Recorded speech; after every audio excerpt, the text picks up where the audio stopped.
¿Qué tema? Accidentes cerebrovasculares. ¿Qué tema? ¿Qué tema? Un tema realmente apasionante, no solamente por los casos fatales, sino por aquellos casos que lamentablemente muestran sus secuelas a través de toda la existencia de la persona que los padece. Aquí, bueno, una visita muy importante, el doctor Conrado Stoll, que es especialista precisamente en este tipo de enfermedades cerebrovasculares. Buenas tardes, doctor. ¿Cómo le va? El doctor Alejandro Anderson. ¿Qué tal, Jorge? Nuestro neurólogo de cabecera, ¿cómo estás? Bien, muy bien, aquí estamos. Accidentes cerebrovasculares, ¿qué son? Vamos a ver la idea y después vamos a dejar que Conrado nos cuente. Ustedes piensen que nuestra cabeza recibe 1 litro de sangre oxigenada por minuto a través de 4 arterias, las 2 carótidas y las 2 vertebrales. Esas 4 arterias se unen a una especie de anillo y de ese anillo salen 6 arterias. Fíjese qué sistema, qué simetría, ¿no? Qué perfección, se comunica incluso lo derecho con lo izquierdo y sin embargo a veces falla. De eso vamos a hablar. Entonces contanos, Conrado, ¿qué es un accidente cerebrovascular? Y a grandes rasgos, ¿cuáles son los 2 grandes grupos, no? Sí, la enfermedad cerebrovascular es muy heterogénea y ese es el problema para el diagnóstico y el tratamiento. Esencialmente en un extremo las arterias se tapan, y eso es lo que comúnmente se llama trombosis, y en el otro extremo se rompen y sangran, y eso es lo que se llama derrame, que sería la hemorragia. La mayor parte son los causados por el taponamiento de una arteria, cuando falta irrigación y se produce un infarto cerebral. El 80% de los casos, más o menos, 80 y pico es por eso, mientras que el 15% restante son los sangrados que son hematomas que se forman en el tejido cerebral o aneurismas que se rompen. Las causas que pueden provocar esos tapones. Ese es el punto clave y es lo que uno tiene que determinar. Muchas veces la evaluación queda en que la persona, bueno, tuvo una hemiplegia o no puede hablar y la tomografía, por ejemplo, muestra un infarto, pero realmente lo que uno tiene que llegar es saber por qué se tapó. Y a grandes rasgos es, o la arteria en sí está enferma por el efecto de factores de riesgo como la hipertensión, el cigarrillo, la diabetes, el colesterol, o un trombo que viaja en la sangre desde otro lugar, tapa la arteria adentro del cerebro. ¿A qué grupo, a qué edad, comentarle a la audiencia, en qué grupo se ven más los accidentes cerebrovasculares? Esa es una pregunta fundamental porque es importante enfatizar que es una enfermedad muy común, es la segunda causa de muerte en el mundo, es la primera causa de incapacidad y se ve en todos los grupos. Si bien, por supuesto, es más común en personas de mayores de 60 o 70 años, pero a partir de los 55 empieza a aumentar significativamente la frecuencia y definitivamente lo vemos en personas de 20, 30 años o chicos.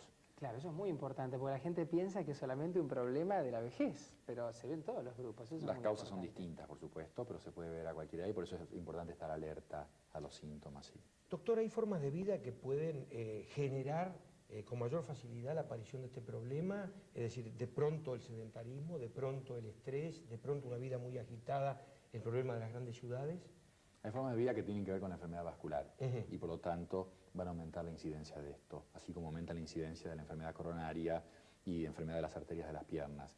Así que efectivamente, y ese es el punto, sedentarismo, obesidad, eso tiene que ver con hipertensión, cigarrillo, etc. Todos los factores de riesgo de los cuales tanto hablan los cardiólogos, ¿verdad? Exactamente los mismos. Los mismos factores de riesgo. Los mismos. Y dirías que esto, claro, evidentemente si tenemos que prevenirla, uno de los factores importantes es atenuar los factores de riesgo.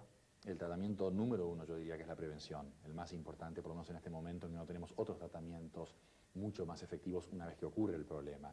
Y no sobran palabras para enfatizar lo importante que es controlar agresivamente, en el buen sentido, la presión arterial. Tenemos que entender que los valores normales son menores a 140/90, lo que se llama 14/9 usualmente, y hay un aumento realmente dramático a partir de ese valor en la incidencia de estos Hay un eventos estudio muy importante que se ha desarrollado estos últimos años, que es a través del ultrasonido poder ver las arterias que están dentro de la cabeza, el Doppler transcraniano. Contanos en qué nos puede ayudar el Doppler transcraniano. El Doppler transcraniano es uno de los estudios que usamos para el diagnóstico de esto. Hablábamos de arterias que se tapan y esas arterias uno puede identificar si el flujo está normal poniendo una especie de micrófono a través del hueso en el cráneo y viendo el flujo literalmente, registrando el flujo. Acá tenemos un modelo. Está fantástico este modelo. Digamos, esto de adentro colorado son las arterias de las que vos hablabas al principio. A través del hueso, aquí afuera uno apoya el micrófono y puede detectar el flujo que sea normal o no. Lo mismo se hace en el cuello, para saber si en las carótidas, otro tema popular e importante en el tema cerebrovascular, si la sangre circula bien o no, y aparte sacar fotos del cerebro a ver si esa alteración del flujo ha impactado en el tejido cerebral. Digamos que el tema diagnóstico progresó un montón, ¿verdad? Progresó el tema diagnóstico y el En los últimos conocimiento. 10 años ha cambiado muy significativamente. ¿Qué porcentuales representa, por ejemplo, la capacidad socioeconómica de la población en lo que tiene que ver con la alimentación? Es decir, de pronto países que tienen posibilidades, sus habitantes, posibilidades mucho menores, presentan muchos menos problemas de este tipo que presentan de pronto países del primer mundo donde la capacidad debido a la calidad de vida de la gente es muy superior. ¿Por qué? Los epidemiólogos sufren con esto porque es muy complicado. Un ejemplo es, independientemente de que la dieta es fundamental, y uno piensa y se pregunta si en nuestro país con tanta carne y grasa, por más que se diga que las vacas porque caminan, digamos, tienen menos, pero de todas maneras es una dieta muy rica en carne, más grasas, oveja en algunos lugares, entonces, ¿cuál sería la incidencia aumentada por ese factor, por ejemplo?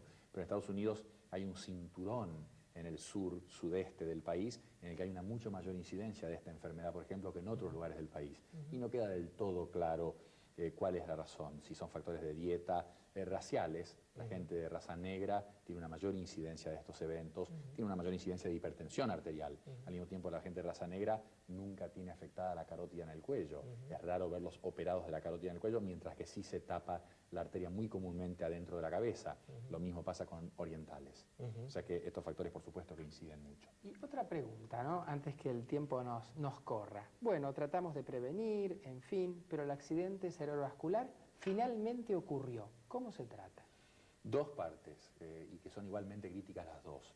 Una es la aguda, la emergente. Hay un tratamiento muy nuevo, una cosa muy única que se debe hacer y debe estar limitada a lugares de alta experiencia, que es inyectar drogas que literalmente se comen el coágulo. Entonces, si uno ve al paciente dentro de las 3 horas de ocurrido el evento, puede inyectar esta droga que potencialmente puede hacer desaparecer el coágulo y revertir el cuadro clínico. Hay que tener muy aceitado todo, ¿no? Para que salga Centros tan rápido. muy especializados, hay anticoagulantes, etcétera. Y por otro lado, lo que quería decir, el segundo punto fundamental, una vez que pasa el momento agudo, la rehabilitación. Eso facilita que la persona, a pesar de que tenga el déficit, pueda volver a sus actividades previas al problema. Un tema realmente apasionante, lo vamos a seguir tratando porque realmente es muy importante, de avanzada, y mientras tanto, le digo que le mando el abrazo de siempre, muy buen fin de semana para todos, y el lunes próximo, a partir de las 13, estamos con usted nuevamente en Salud 2000. Hasta entonces.